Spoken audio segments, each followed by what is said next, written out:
So if you want to make your website just a little bit cooler, you can add a nice animation on scroll. So for example, on my website, when you scroll downwards, you can see that all of the elements kind of slide into place with this nice small animation. To give you another example, the Squarespace website does pretty much the same thing. So when you go to the top, as you scroll down, the text on the side and stuff appear and the images slide in. So making this is really not that hard, so let's just get right started. So this is what we have as a starter code. There's just an HTML file with a bunch of headers and some placeholder text below it, and we have linked the style sheet and the JavaScript file. The style sheet just has a little bit of setup code with some margin and whatever, and the JavaScript file is empty. So the first thing that we're going to do is select all of the elements in the body by doing body and the asterisk, which selects elements of all types basically. Now we can just make them opacity 0 to hide them, but I'm going to make it opacity 0.1 just so you can see where they are. Now we have this.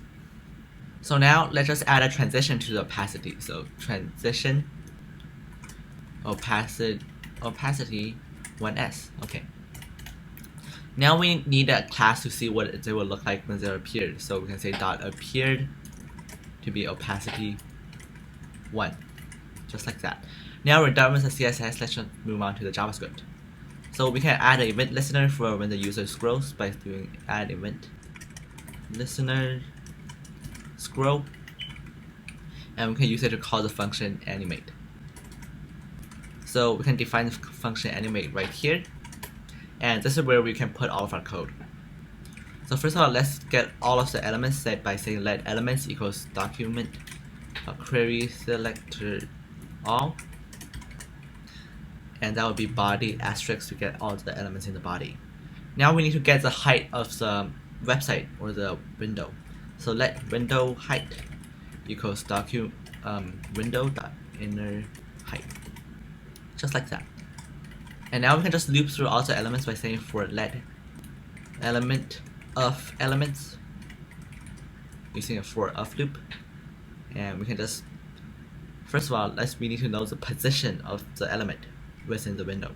So we can do let element y position equals element dot get bounding client rect. So this gets basically the position of where the element is, or the rectangle, and we can get the top, so the topmost position, dot top. Now we can just check if the element is above the bottom of the page. So we can do let or if element y position is less than the window height.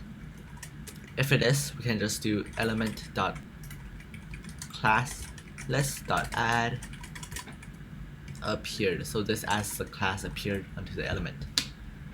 Now you can see that when we scroll, the bottom stuff appears with a nice animation. So if you don't want it to appear immediately after it basically shows up on the page, you can do something like add 200, which offsets it by 200. So this means that it has to be above 200 for it to show. So now you can see that when it's above a certain height, it shows up like that. Another thing you can do instead of the plus 100 is use element bounding right dot bottom, which basically means that the bottom has to show up, or the full element has to show up before it does. So now you can see that when it reaches the bottom here, it appears like that. Another improvement would be adding another event listener, saying window.add event listener load, and we also call the animate, because now when it's loading, everything is hidden until you scroll. But now if we have a load, basically the stuff that's on the screen appears without you having to scroll.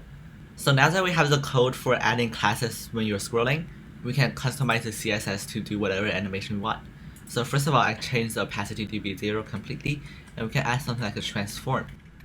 Transform, what we can do is something like translate what, or translate, and we can do something like translate y 50 pics, and we can also add a translation to that. So transform 1s. Okay. Now we just copy this to the .appeared class and reset it to be 0. And you can see that now when we scroll, everything slides in from the bottom. We can of course change this to also be something like translate x 100 pics, so now it slides in from the right, like that. How about just for fun, we can also add a scale properties to be something like scale 0.5 when it was like hidden, and do scale just 1. So now you can see that it makes this really cool animation. You can customize this to whatever you want. You can change the colors when they're appearing or do anything you want. So I hope you learned something from the video, and if you did, like and subscribe, and I'll see you next time.